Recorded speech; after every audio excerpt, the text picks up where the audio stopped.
Hello hi नमस्कार जय जगन्नाथ आपण मैंने सब केमी अच्छा आशा करुँच आपण मैंने बहुत भलरे थे बिंदास थे मुझे बहुत भलरे अच्छी बिंदास अच्छी ये देखिपे मो हजबैंड आउ झी कदली पत्र नहीं आसुँच आपण मैंने भावुवे कौन चलती तो आज हूँ जेहेतु गुरुवार मुझे भावी आपण मान सहित भेज थाली रेसिपी सेयार करी।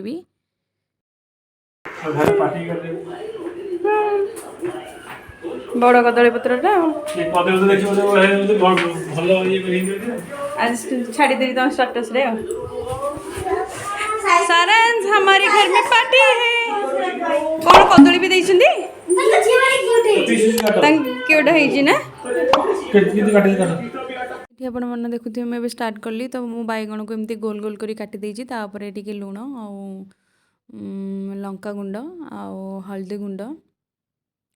तो आपको मुझे मिक्स करदेवी भलसे आपड़ चाहिए जीरा पाउडर धनिया पाउडर मध्य दे पारती तो मुदेली बास लुण लंका लुण लंका गुंड हल्दी गुंड एतिक देकी मुझे सेलो फ्राए भी करी यहाँ भल लगे चेकी चेकी बैगण भजिया क्या पसंद आपण मैंने कमेंट रे निहाती कहे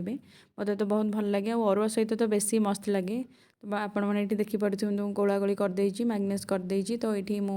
ऑयल नहीं जाइए आपड़ चाहिए घी भी नहीं पारे और रिफाइंड ऑयल नहीं पारे मुझे रिफाइंड ऑयल नहीं तो आपण मैंने देखुवे ये मु बैगण को रखीदे मैंने पकईदेली पैन रे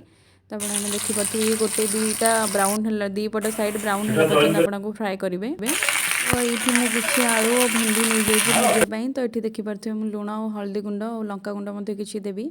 देकी ये मानने सेलो फ्राए करी जमती आउ बाकी आपण भेंडीटा को धोईकी ही मतलब तापर काटे तो ये अलमोस्ट हो गलानी तो मुझे जीरा लंका गुंडा स्प्रिंकल करुँची तो ये देखिपे आंब खटा प्रिपेयर चलो मोर तो ये टी छुंक दे दीजिए फुटण आउ कंचा लगा अदा छुक तापर आंब तापर ये मुझे किसी भुसुआ पत्र नहीं जाइए तो आपने देखिए ये पूरा भलसे टी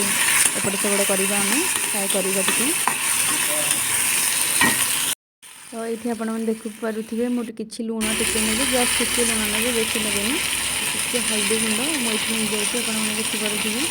तो जस्ट टिके ही नेबे तापर मुझे चीनी पकई देती टे इमली पकईले भल लगे तेंतुड़ी तो गुड़ जब आपण मन पाखे गुड़ रही तो गुड़ भी कले आंब खटारे टेस्ट लगे मो पाखे अवेलेबल नाला तो मुझे चीनी रे करदे आपने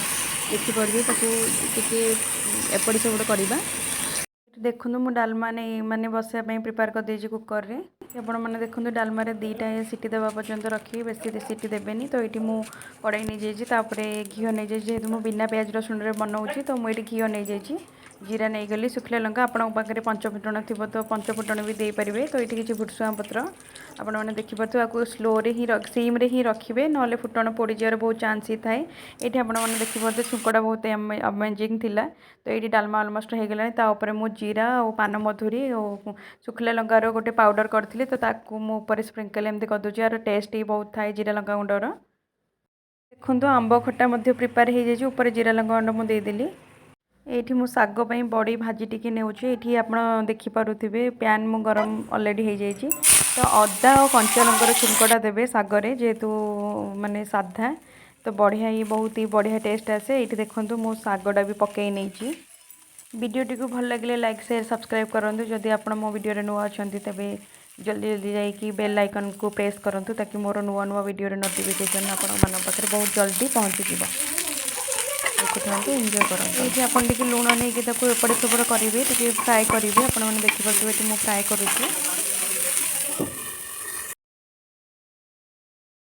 ये देखिपे अलमोस्ट शाग हो गलानी तो मुझे डालमा जो करी तो से डालमारू टी पकईदेली से बढ़िया लगे आ जो बड़ी भाजी थी ये देखिपे बड़ी भी नहीं जाइए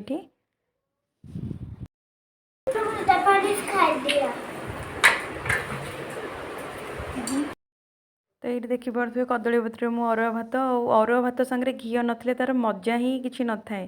तो अरुआ उपर टे घी पकईदेले ये डालमा आपने देखिपे ये मोर अलमोस्ट मुझे भेंडी आलू भजा बैगन भजा आउ शाग बड़ी आ सालड टिके आंब खटा आमती सब प्रिपेयर करी तो आपने देखिपे अरुआ घी डालमा लुण लंका लेंबू काकुड़ी